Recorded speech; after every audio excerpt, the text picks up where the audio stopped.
अगली खबर का रुख करते हैं। मुंबई में विपक्षी गठबंधन आईएनडीआईए की 2 दिवसीय बैठक का आज दूसरा दिन है। गठबंधन का लोगो आज भी जारी नहीं हुआ। गठबंधन के संयोजक पर सस्पेंस अब भी बरकरार है। पहले दिन की बैठक में सीट शेयरिंग पर चर्चा हुई।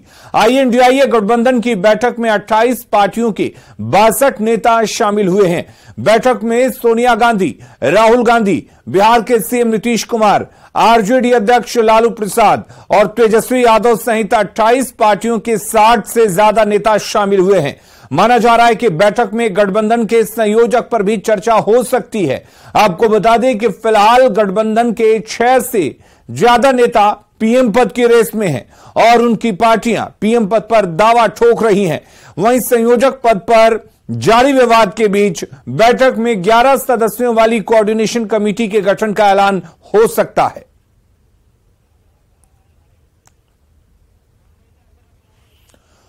और अशरफ हमारे साथ जुड़े हुए हैं। अशरफ, बैठकों का दौर जारी है और मंथन भी किया जा रहा है, लेकिन अब तक के मंथन की बात करें तो क्या कुछ निकल कर आया? क्योंकि ठोस तौर पर देखा जाए तो कुछ भी सामने नहीं आ पा रहा है।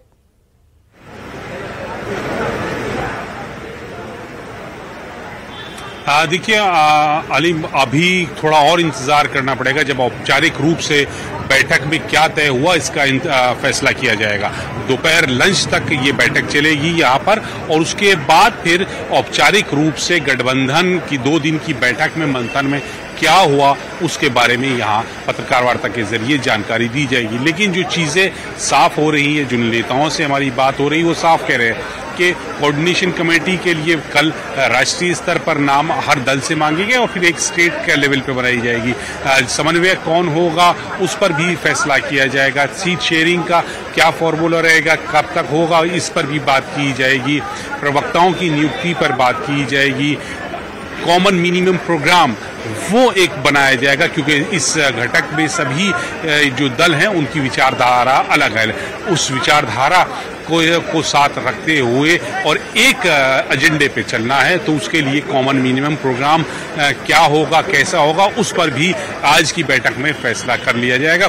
या ये कहा जाए अलीम के जितने मुद्दे हैं उन सब पर आज की बैठक में मोहर लग जाएगी और अब बस अब से कुछ ही देर बाद, ये मतलब मान के चलिए कि जब का लंच होगा उसके बाद फिर पूरी स्थिति साफ हो जाएगी कि गठबंधन का स्वरूप कैसा होगा, किसको क्या जिम्मेदारी मिलेगी। खास करके जो बिहार के मुख्यमंत्री हैं नीतीश कुमार, क्या उनके कंधों पर फिर से कन्वीनियर की जिम्मेदारी होगी या उनको कोई और अहम रोल इस गठबंधन में दिया जाएगा। ये जो सस्पेंस बना हुआ है, ये सब चीजें लंच के बाद तक सब समाप्त होने की उम्मीद है, क्योंकि उसके बाद औपचारिक रूप से 2 दिनों की बैठक में गठबंधन ने मंथन में क्या निकला वो बताया जाएगा। अली, चलिए प्रशांत भी हमारे साथ जुड़े हुए हैं। प्रशांत, आपसे जानना चाहेंगे, तीसरी ये बैठक है और तीसरी बैठक का दूसरा दिन है, लेकिन क्या कन्वीनर कौन होगा इस पर से सस्पेंस खत्म हो जाएगा? और अगर बात नीतीश कुमार की जाए तो नीतीश कुमार रेस में कितने आगे हैं और दूसरे कौन लोग हैं जो इस रेस में हैं? जी बिल्कुल, देखिए अभी बैठक शुरू है और सबसे पहले इंडिया गठबंधन ने चंद्रयान 3 जो मिशन हुआ था उसे मुबारकबाद दी। सब ने एक साथ सहमति करके एक प्रेस रिलीज जारी करके मुबारकबाद दी है। सबसे बड़ी बात मैं आपको बताऊं, जिस तरह से आप कह रहे हैं, यहाँ पर सबसे बड़ा मुद्दा जो है सीट के बंटवारे को लेकर के है। अगर बिहार की खास तौर पर बात की जाए तो 243 विधानसभा सीटें हैं और 40 जो है लोकसभा सीटें हैं, तो वहां पर सीटों के बंटवारे को लेकर के कोई विवाद आने वाले दिनों में ना हो, उसका हल निकाला जा रहा है। बैठक में सबसे अहम मुद्दा यही है कि हर राज्य में जो भी सीटें हैं उसे लेकर के वहां की पार्टियों को लेकर के कोई झगड़ा ना हो, कोई विवाद आने वाले दिनों में ना हो। क्योंकि आज आप देखें तो यहाँ पर 28 दल यहाँ पर शामिल है बैठक में और 64 का आंकड़ा चला गया है जो लोग अंदर बैठे हुए हैं। तो सबसे पहले कोशिश ये की जा रही है कि आने वाले दिनों में अगर चुनाव नजदीक आता है तो किसी प्रकार की दिक्कत आपस में ना हो, मतभेद ना हो, और इसीलिए अगर कहीं पर कोई दिक्कत होती है उसके लिए कोऑर्डिनेशन कमेटी का गठन किया जाएगा। उसमें कौन से नाम होंगे, कौन से लोग होंगे,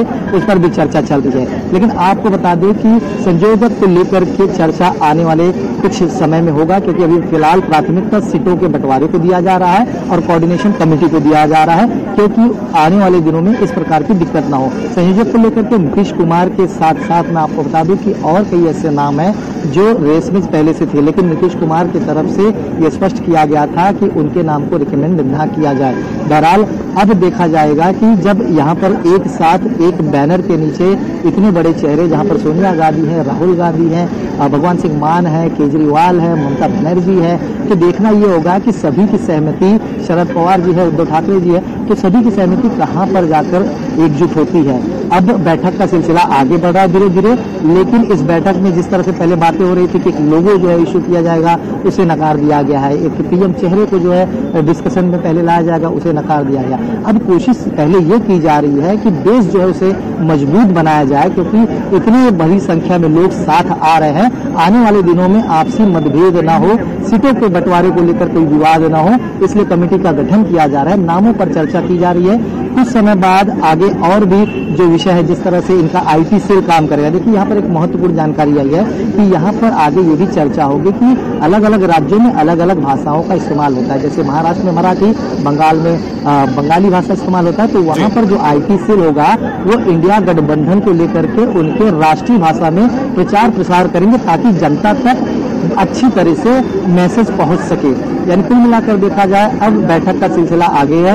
हमें इंतजार करना होगा जब एक बार बैठक खत्म हो जाएगी, 3:30 बजे जब मीडिया से मुखातिब होंगे सभी लोग, तब देखना होगा कि इस बैठक में क्या अहम फैसला लिया गया है, संयोजक के नाम पर कौन से नाम पर चर्चा हुई और किस पर मोहर लगी, कोऑर्डिनेशन कमेटी जो रहेगी उसमें कितने लोग होंगे और कौन कौन से लोग होंगे, कौन सा नाम होगा, साथ ही सीटों के बंटवारे को लेकर किस तरह से समझौता होता है।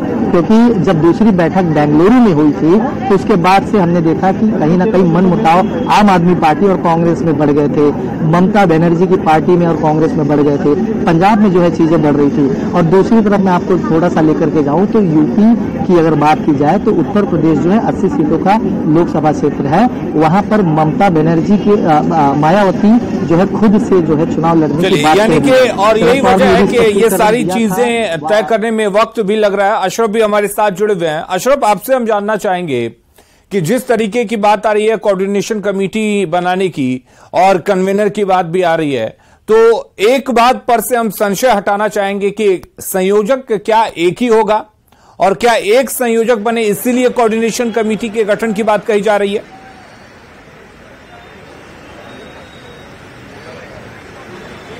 बिल्कुल, देखिए संयोजक एक ही बनेगा, इस पर करीब करीब बात तय हो चुकी है, लेकिन इसमें जो कमेटीज हैं वो 2 बनाई जा रही है, एक राष्ट्रीय स्तर पर और एक राज्य स्तरों पर। जो राज्य स्तर पर अपना आपस में समन्वय करेगी सभी घटक दलों के साथ और एक राष्ट्रीय स्तर पर होगी। तो ये एक टेक्निकल चीज है। संयोजक एक है, लेकिन संयोजक समिति 2 स्तर पर है, एक राष्ट्रीय स्तर पर और एक राज्य स्तर पर।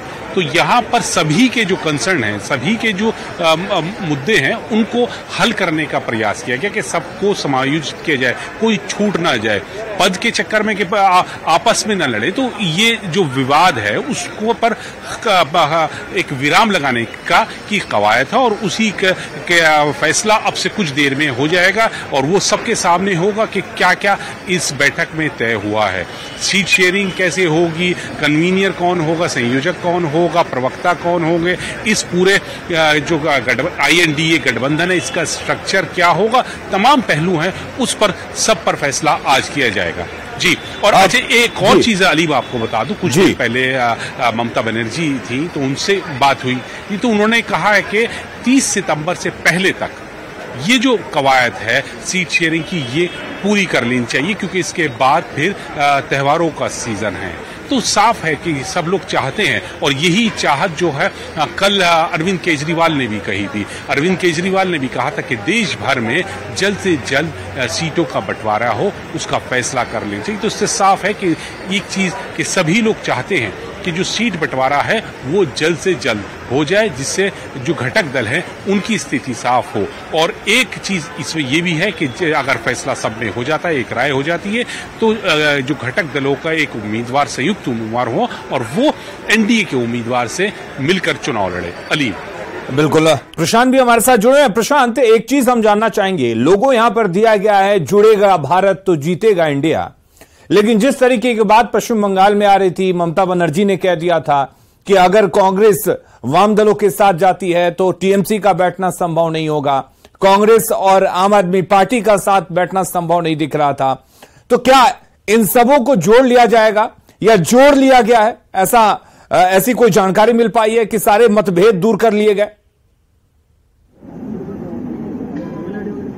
जी देखिए, जिस तरह से शुरुआत से ही मैं ये कहते आ रहा हूं कि यहाँ पर सबसे अहम मुद्दा उनके लिए यही है कि एक बैनर के नीचे इतने दलों को लाना वो बड़ी चुनौती नहीं है, लेकिन उनको साथ रखना बड़ी चुनौती है। सिर्फ आप पश्चिम बंगाल की बात ना देखें, दिल्ली की बात ना देखें, पंजाब में भी आप देखें तो अकाली दल इस बैनर के नीचे क्यों नहीं आ पाए? क्योंकि वहां पर आम आदमी पार्टी का पहले से ही झंडा लहरा रहा है और शरद पवार ने उसे इशारों में कह दिया था कि अगर अकाली दल को इस बैनर के साथ लाने की कोशिश करते हैं तो उनकी दूरियां जो है आम आदमी पार्टी से और हो सकती है, इसीलिए अकाली दल इस बैनर के नीचे नहीं है। वहीं उत्तर प्रदेश की अगर बात की जाए तो अखिलेश यादव यहाँ पर है, साथ ही साथ कांग्रेस है, तो सीटों के बंटवारे को लेकर के किस तरह से हल निकाला जाएगा, वहां पर विवाद ना हो, यही सारा चक्रव्यूह फंसा रहा है कि अगर जब किसी विधानसभा किसी राज्य का अगर चुनाव आता है तो वहां पर जो पार्टियां हैं जो पहले अलग अलग एक दूसरे के खिलाफ लड़ा करती थी और जो सीटें उन्हें मिला करती थी, तो क्या वो यहाँ पर समझौता हो सकता है, मन मनावा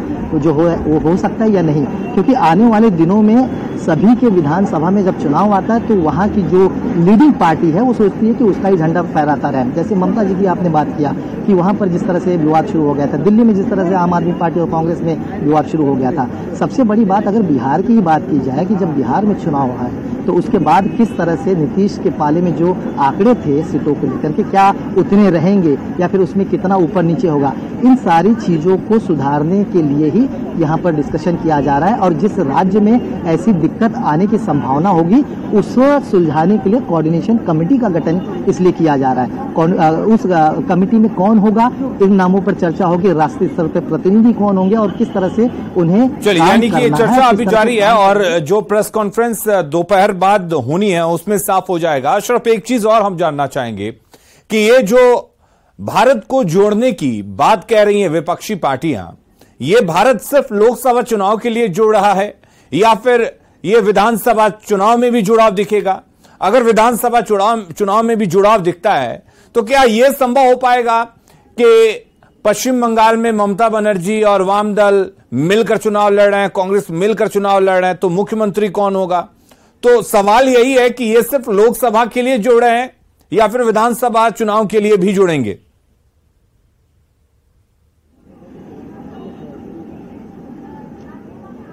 ये जो राज्य स्तर पर समन्वय समिति बनाने की बात हो रही है वो इसीलिए हो रही है क्योंकि आप चाहे पश्चिम बंगाल की बात कर लीजिए या फिर दिल्ली की बात कर लीजिए, पंजाब की बात कर लीजिए, यहाँ पे आम आदमी पार्टी है तो वो कैसे होगा? उनका अपनी विचारधारा है, कांग्रेस अपनी है। तो यहाँ पर ये जो दोनों पार्टियों की विचारधाराएं हैं, चाहे वो पश्चिम बंगाल का हो या फिर पंजाब का, तो इनमें समन्वय बिठाना है।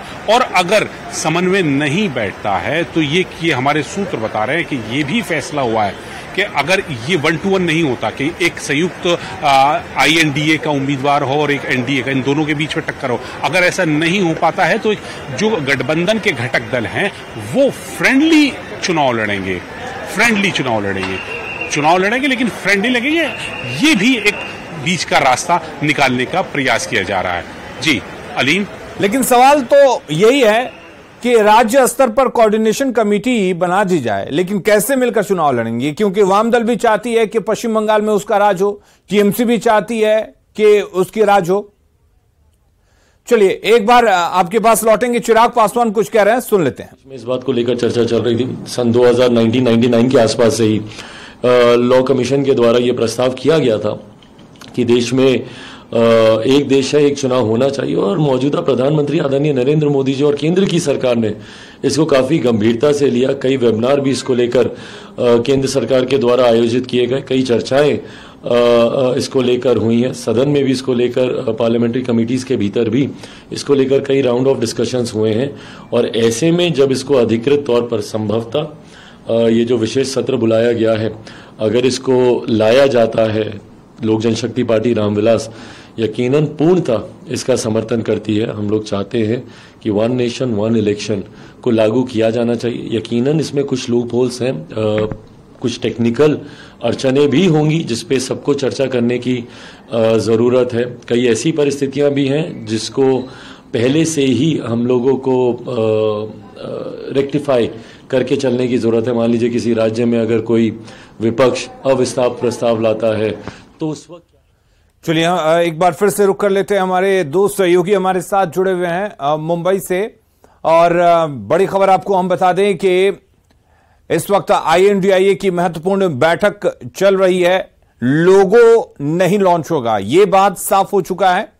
और आपको बता दें कि कोऑर्डिनेशन कमेटी बनाने की बात कही जा रही है। साथ ही सीट शेयरिंग पर भी चर्चा हो रही है, क्योंकि सीट शेयरिंग सबके लिए मायने रखता है। चुनाव से पहले टूट का बड़ा दावा। बड़ी खबर आपको बता दें कि निष्कर्ष नहीं निकलने की बात कही है। INDIA की बैठक पर चिराग पासवान बरसे हैं। लोगों की लॉन्चिंग में देरी पर चिराग पासवान ने सवाल उठाए हैं। साथ ही यह भी दावा किया है कि चुनाव से पहले ये जो गठबंधन बना है वो टूट जाएगा। तो पूर्व केंद्रीय मंत्री और RLJP के राष्ट्रीय अध्यक्ष उपेंद्र कुशवाहा ने मुंबई में चल रही INDIA की बैठक को लेकर निशाना साधा है। कुशवाहा ने कहा है कि विपक्ष कुछ भी कर ले, ये लोग जनता का विश्वास नहीं जीत सकते हैं। कुशवाहा ने यह भी कहा कि PM मोदी ही एक बार फिर से प्रधानमंत्री बनेंगे। कुशवाहा ने नीतीश पर तीखी टिप्पणी करते हुए कहा कि नीतीश कुमार की मार्केट वैल्यू 0 हो चुकी है। गठबंधन के लोग जो कुछ भी कर रहे हैं 2024 के चुनाव के लिए, तो कुछ भी इनका करना उसका कोई अर्थ नहीं। इन लोगों के पास कोई वैकल्पिक एजेंडा नहीं है। कोई नेतृत्व, एक लीडर पे भरोसा सब लोगों का हो, इसकी स्थिति कहीं से नहीं है। तो ऐसी परिस्थिति में सीधे कुछ तय कर लेंगे, इस बात पर जनता का थोड़े भरोसा होगा। तो जनता का भरोसा ये लोग हासिल नहीं कर पाएंगे। देखो, ये बैठक करते रहेंगे, ये बैठक से कुछ होने जाने को नहीं है। ये सब भ्रष्टाचारियों का जुड़ाव है, उनका जब जुटान पड़ा है, भ्रष्टाचारियों का जुटान है। ये लोग क्या करेंगे? इनसे देश चलने वाला है। जो अपने कुर्सी के लिए प्यासे हैं, सब कुर्सी के मारे हैं और सबको कुर्सी चाहिए। कितने प्रधानमंत्री देश में बनेंगे? एक ही प्रधानमंत्री ना, और वो प्रधानमंत्री देश ने तय कर लिया है कि देश का अगला प्रधानमंत्री नरेंद्र भाई मोदी ही होंगे, जिन्होंने देश की सुरक्षा, देश का कहा जाए विकास किया है। वैसे ही लोग देश के प्रधानमंत्री हो सकते हैं, ये जनता ने तय कर लिया। तो मुंबई में INDIA की आज बैठक हो रही है, और बैठक से पहले PM की उम्मीदवारी को लेकर सियासत तेज हो गई है। बीजेपी INDIA के नेताओं पर निशाना साध रही है। कोई चुनौती ही नहीं है। चुनौती इस देश को बचाना। 1947 में क्या हुआ? अंग्रेजों ने हिंदू महासभा, जनसंघ और मोहम्मद अली जिन्ना को मिलाया और देश में सांप्रदायिक दंगे करवा दिए। देश को बंटना पड़ा। आज फिर वही स्थिति है।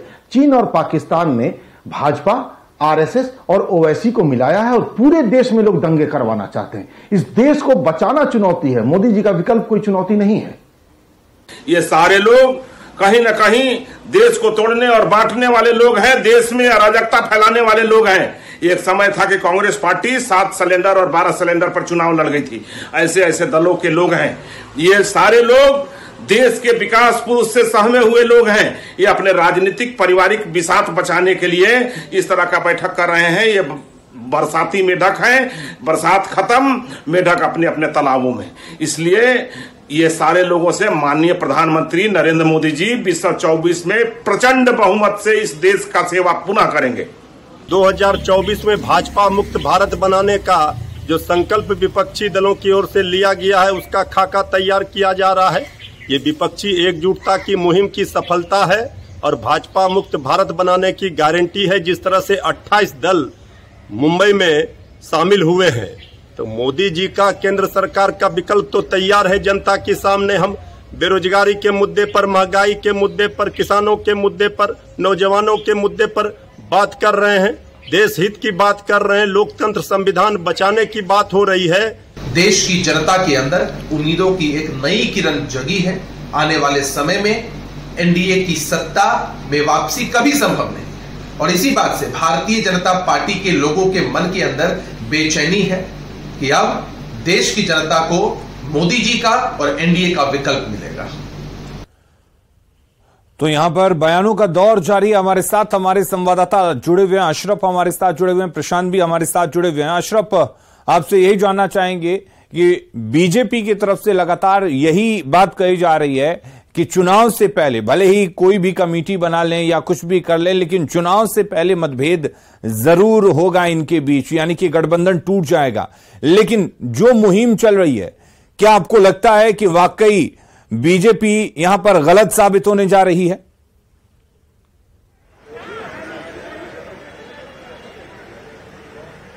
अलीम, देखिए, ये 28 दल हैं यहाँ पे जो विपक्ष का INDA गठबंधन है इसमें, और इन सब की खुद कह चुके हैं कि अलग अलग विचारधारा है और इसीलिए एक कॉमन मिनिमम प्रोग्राम बनाया जा रहा है।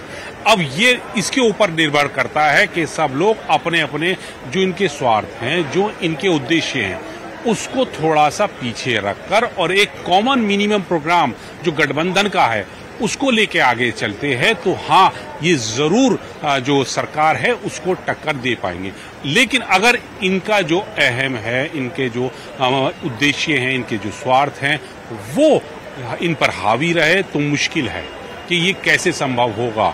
लेकिन अभी तक के जो, क्योंकि आज दूसरा दिन है और तमाम जो इस घटक दल के नेता हैं वो सब यही दावा कर रहे हैं कि हम सब लोग मजबूत हैं, एक साथ हैं और इसी वजह से केंद्र सरकार या एनडीए घबराई हुई है। कभी वो गैस सिलेंडर के दाम कम करने का ऐलान करती है, कभी वो विशेष सत्र बुला रही है और अब एक राष्ट्र एक देश का मुद्दे पर कमेटी का गठन कर दिया गया। तो ये कहीं ना कहीं उसकी घबराहट है। इस तरह का संदेश या एक ये परसेप्शन इनकी तरफ से। चलिए, अशरफ हमारे साथ प्रशांत भी बने हुए हैं। प्रशांत, इधर भले ही INDA गठबंधन की कोऑर्डिनेशन कमेटी बनाई जा रही हो, लेकिन दूसरी तरफ देखा जाए तो केंद्र सरकार ने वन नेशन वन इलेक्शन को लेकर समिति बना दी, समिति का अध्यक्ष बना दिया गया।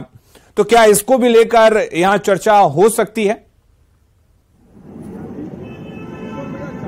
जी बिल्कुल, देखिए ये चर्चा का विषय है ही, क्योंकि जैसे ही समिति की बात आई थी तो यहाँ पर बैठक शुरू नहीं हुई थी, उसके पहले ही अंदर से आवाजें आने लगी कि उसके विरोध में यहाँ पर जो है चर्चा जरूर की जाएगी। लेकिन इन्होंने जो अपनी रणनीति बनाई थी पहले, वो पूरा किया जा रहा है कि उन्हें पहला स्टेप क्या करना है कि लोगों के बीच जो है झगड़े ना हो, सिर्फ बंटवारे को लेकर कोई विवाद ना हो, इसलिए पहले उस पर चर्चा हो रही है। उसके बाद कोऑर्डिनेशन कमेटी बनेगी, वन नेशन वन इलेक्शन को लेकर के यहाँ पर चर्चा जरूर होगी और देखना ये होगा कि चर्चा होने के बाद क्या कुछ उस पर इनका रुख होता है, क्योंकि जब प्रेस कॉन्फ्रेंस लेंगे तमाम लोग तो वहाँ पर ये इन बातों का जवाब जो है वो स्पष्टीकरण जो है या पूरी विस्तार से जो है वो मीडिया को। चलिए प्रशांत, इंतजार करते हैं प्रेस कॉन्फ्रेंस का कि किस तरह से INDA के नेता प्रेस कॉन्फ्रेंस में किन किन चीजों को सामने रखते हैं, किन किन चीजों पर सहमति बन पाई है, वो साफ हो जाएगा। बहुत बहुत शुक्रिया, आप नजर बनाए रखिए इस बड़ी खबर का। आगे देखते हैं हेडलाइंस।